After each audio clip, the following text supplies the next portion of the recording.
Welcome to Our Girl Relationships. We talk about the problems people face in their day to day lives. Let's start with the video. I found out that my long-term girlfriend, Iris, female 36, had been cheating on me for over a year in the weirdest way possible. Before I begin and explain why I may be the AH, it's important to know that I barely know Iris's family. Like, I've never met her parents twice and don't have them in my phone book or my socials.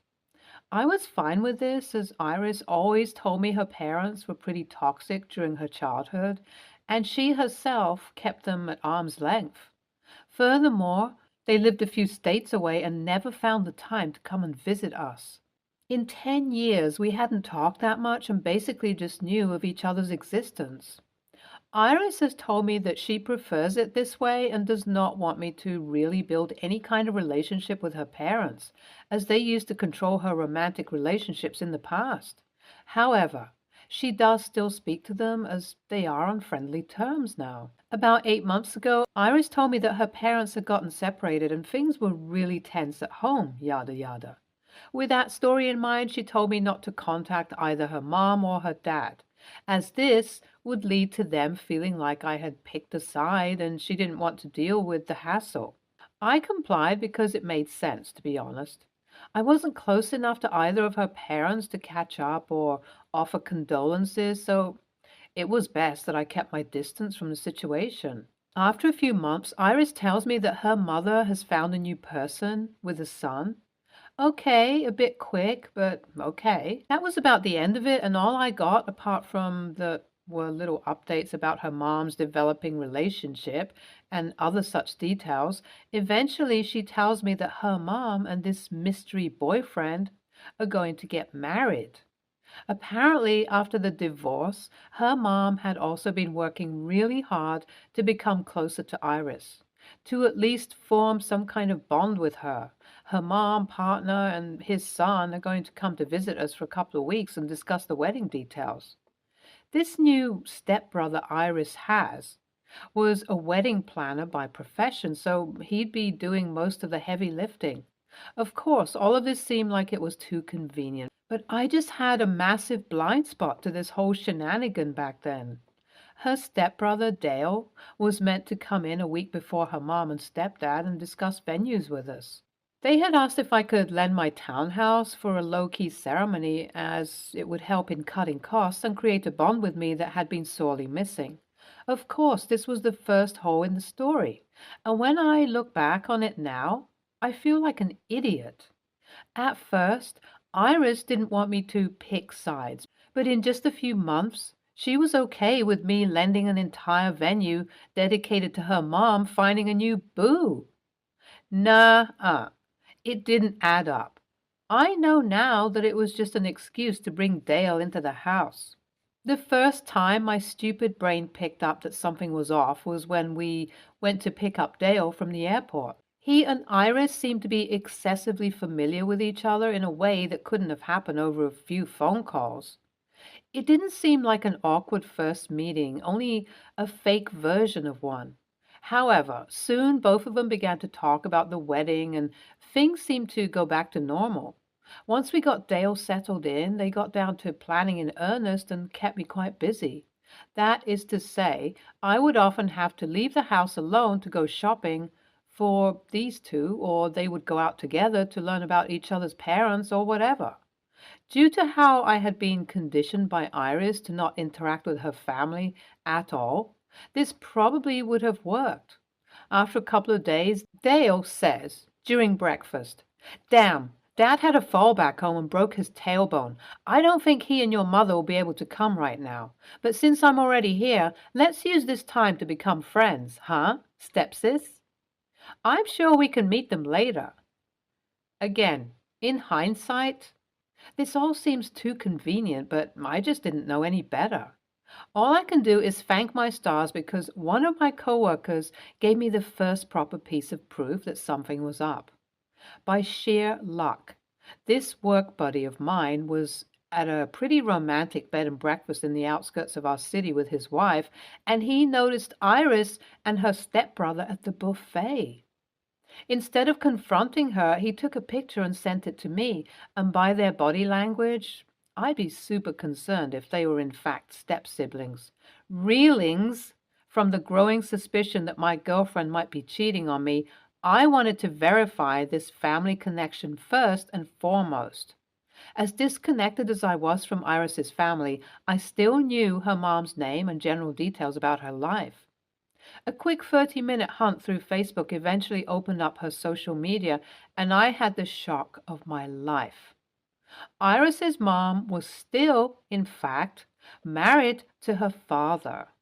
This Dale she had brought in was some random guy.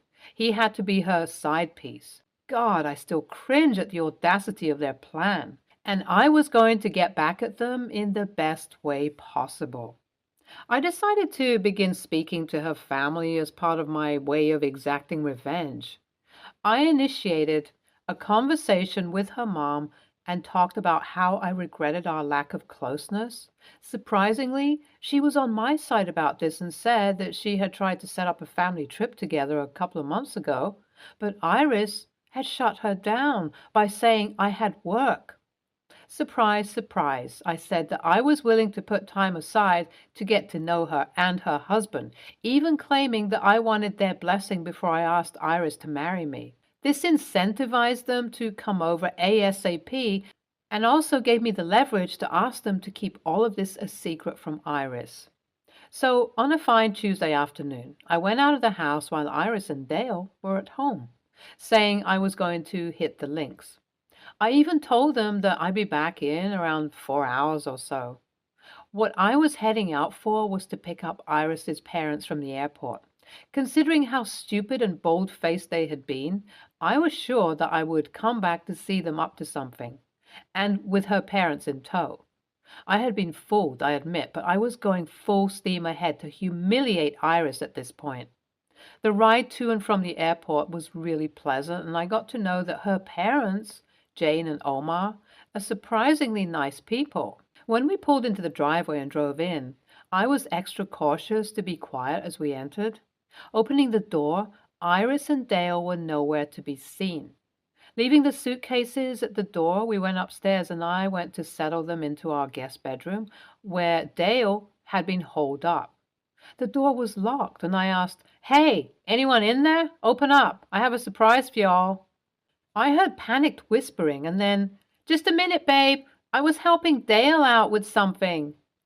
Omar raised his eyebrows quizzically and decided to jump in and say, "Hey, bud, it's me. We're the surprise." While not part of my plan, I wanted her to open the door and see her parents standing there. It played out hilariously. I heard an audible, "Oh, frick!" whispered behind the door and a lot of movement. Jane turned to me and asked, "Oh, who's Dale, by the way?" And I grinned and said, "Iris will tell you. He's family to her." With Iris cornered like this, I had no idea what her next move was going to be, until I heard her loudly pretend to end a phone call with Dale, and the window opened. This was getting insane, and when Iris opened the door and was alone in the room, I casually took her parents over to the window, and unfortunately, Dale hadn't gotten far enough away in time. It was a sight to see a man in his underwear go running across the property. At this point, I thought it was time to tell Iris that I was kicking her out of my house, and she could find a bridge to sleep under for all I cared. Her parents were bewildered at first, but then became progressively more shocked and angry once I told them the full story. They felt hurt and used as pawns in this game. And get this, once I told them a bit more about Dale, they recognized who this person was. Dale, or his real name, Jeff, was one of Iris's ex-boyfriends who her parents were wary of, as he had a bad drug habit in the past and a stunning lack of ambition. Iris had a fit and said she was driven to his behavior because of the abrupt end to their relationship. I scoffed when she said this and even told her that it was not my problem. It's been a day since then, and since her parents have their return ticket in a couple of days, I offered to let them stay in my house, and Iris and Dale have been kicked out. I genuinely don't think I'm TA in this situation, but my social media has been blown up by Iris's friends saying she had to relive her trauma due to inviting her parents over. I think this is a poor excuse, but what do you think, Reddit? I know I could have kicked her out without involving Omar and Jane, but honestly, I think she deserved it. Update 1. Iris and Dale have left the state, and from what I know, they're living in a shitty apartment in a shitty neighborhood. Omar and Jane left a couple of weeks ago, but they've been a joy to have. And although it stings to let go of a relationship of 10 years, they've given me a lot of emotional support and helped me focus on moving on. We've decided to keep in touch, which I like since both my parents are out of the picture and it feels good. Update 2. This is ridiculous. Iris has been going around online selling a completely fake story to people that I knew Dale was her affair partner and was okay with him living in my house, like a cuckold. She even spoke about it on some lifestyle blogs.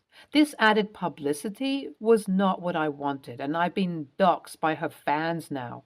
I guess she's trying to make the best of this and create a sensational story for herself. Update 3.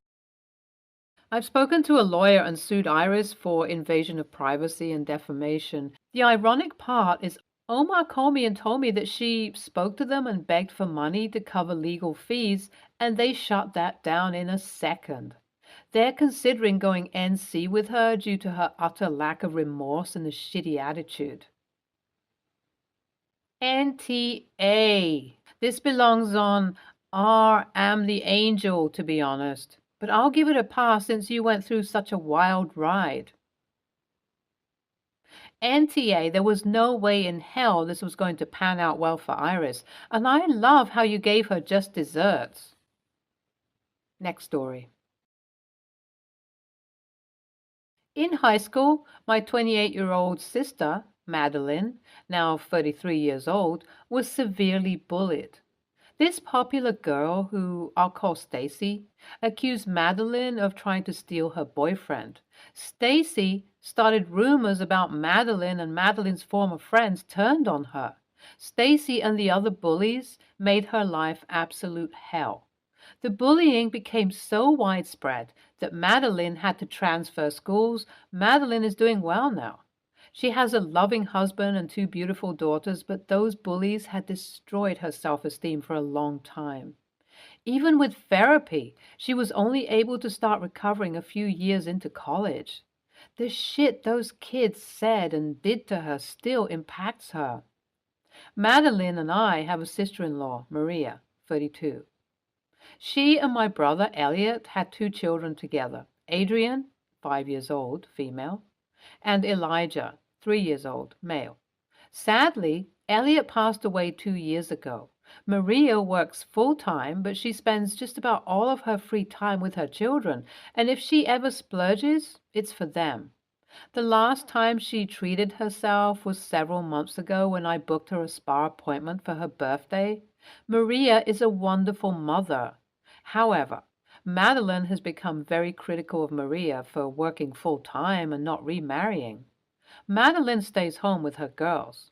She has made increasingly worse comments, but it came to a head a few days ago. Maria and I were talking about how Adrian and Elijah love their daycare center. Madeline started to push Maria about when she was planning to remarry so she could start staying home.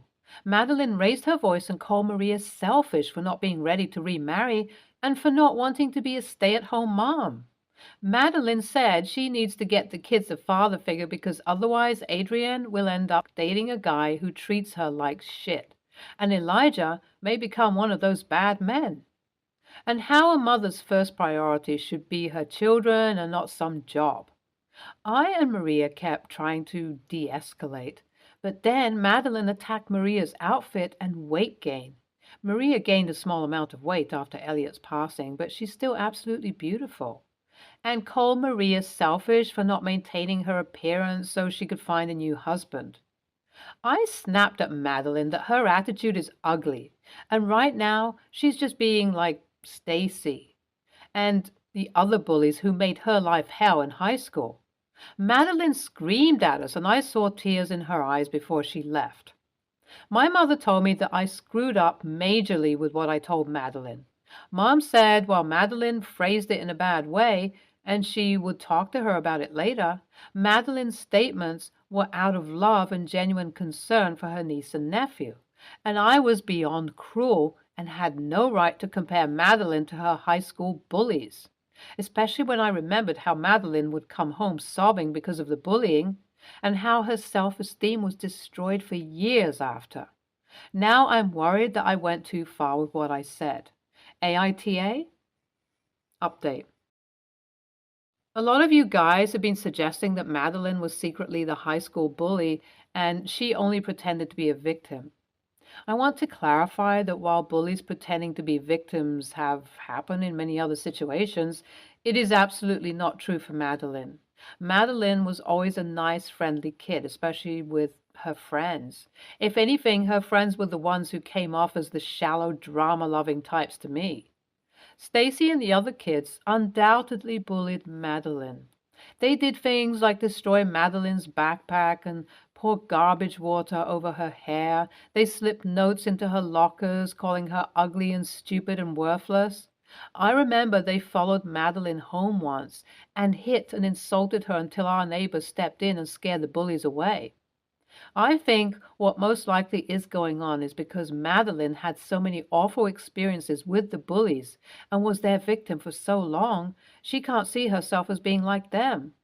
Maria talked about when she was on maternity leave, she felt bad about not working and making Elliot, in her words, earn everything.